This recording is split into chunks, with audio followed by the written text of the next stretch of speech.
U.S. President Donald Trump brought his unproven claims of election malfeasance to prime time last night in a televised address to the nation. It was his first such speech since early April, when he claimed the war in Iran was over. All of this coming amid fresh controversy on the domestic front, as well as uncertainty over a new trade corridor connecting Michigan and Ontario. To break it all down for us, we're joined by Global's Washington correspondent, Reggie Cecchini. Reggie, let's start with that primetime speech last night. What was the main message?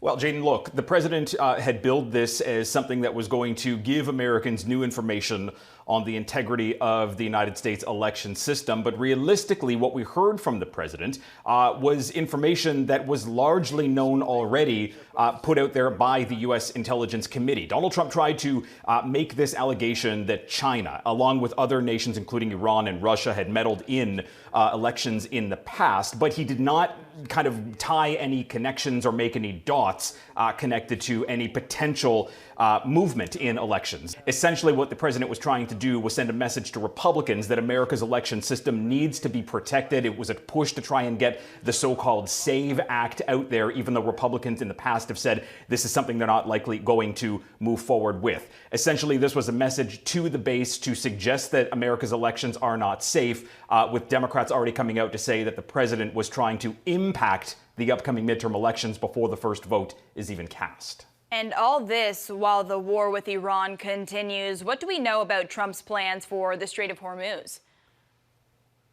Well, I mean, look, they've been changing over the last couple of days. Earlier in the week, we heard the president suggest that maybe the United States was going to charge a toll for helping Gulf nations get their tankers through the strait. And this is something that he's obviously been pushing back against Iran on, suggesting that Iran can't charge a toll. And the United Nations has been pretty vocal about this, to say that nobody should be charging a toll to get through an international waterway. Trump then changed his tune to say maybe these Gulf nations are going to spend billions of dollars investing in the United States in some kind of quid pro quo, although it's not clear any Gulf nations will be on board with that, because until this war started, Jaden, they didn't actually have to pay anything to get their energy products out of the Strait of Hormuz and into the rest of the world. It's all thrown energy markets and global markets into new volatile territory. We've seen that with oil and gas prices creeping up. The bigger question here is, what does the American military do going forward? We've seen 5 or 6 nights consistently of strikes around Iran, and there are now questions as to whether the United States president is going to move this further,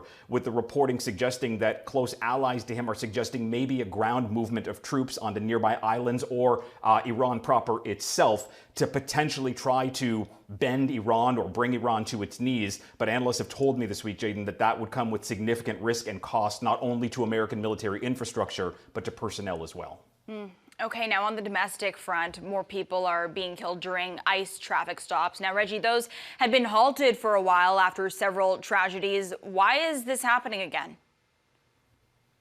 So, look, we saw 2 instances this week, both in Maine and Texas, of people being killed during a traffic stop. ICE has obviously been under significant scrutiny this year because of the sheer volume of people that have died during traffic stops or incidents around the country. In the moments after we saw what took place this week, the border czar, Tom Homan, said that there would be a temporary pause on these traffic stops. That was almost immediately overturned by President Trump, who argued that this is an essential tool for ICE to be able to go after people. The issue is the 2 people that died this week were not the target, not subject to any kind of warrant of ICE, and this appeared to be a tragic circumstance, which is now under investigation. But it goes to show that this is a president and an administration that is still eager to crack down on what it believes to be issues to do with border security and immigration levels. And the question now going forward is there going to be any reform? Remember, this was a key thing for Democrats. They wanted ICE reform. They weren't able to fully get that. We don't even have body cameras yet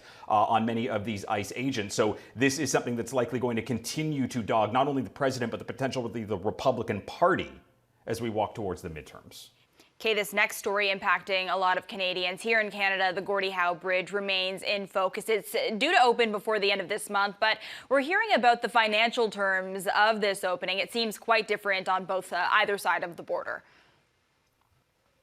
Yeah, Jaden, look, the president stalled the opening of this bridge earlier this year because he suggested he wanted a better deal for Americans. The Canadian government says that once the debt is paid off, because Canada fronted the cost for this bridge, and once maintenance costs are dealt with, then revenues will be split with the United States. The American government, according to reports this week, believes that this is not going to have anything to do with debt servicing, and the money is going to be split almost immediately.